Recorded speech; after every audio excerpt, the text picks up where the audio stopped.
Hey everybody, this is Ryan Harris with Purdue Extension in Spencer County, and today we are going to take a look at the Float Your Boat STEM Challenge.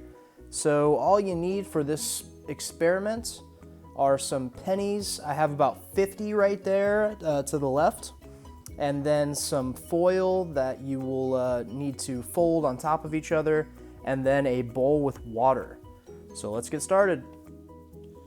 Okay, so what we need to do to get this experiment started is take 2 sheets of foil. I use 9 by 9 inch sheets of foil, but you guys can use bigger, smaller sheets of foil to make these boats, not a problem.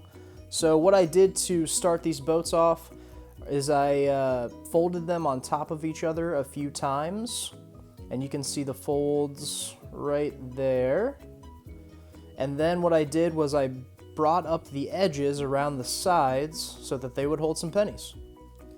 Alright, now that we have our boats made, we are going to take a look at our hypothesis. So what I hypothesized is that this boat here on the right will be able to hold more pennies than the one on the left, and I based that off of the one on the right's surface area being larger than the one on the left, and it will probably be more buoyant once it gets in the water.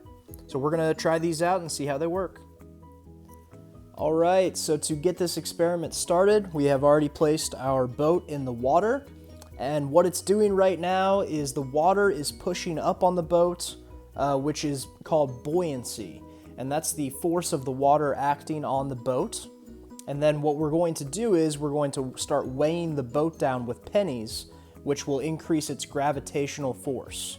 So what we want is the pennies to eventually sink the boat. So we're going to see how many pennies this one can hold up to before it sinks.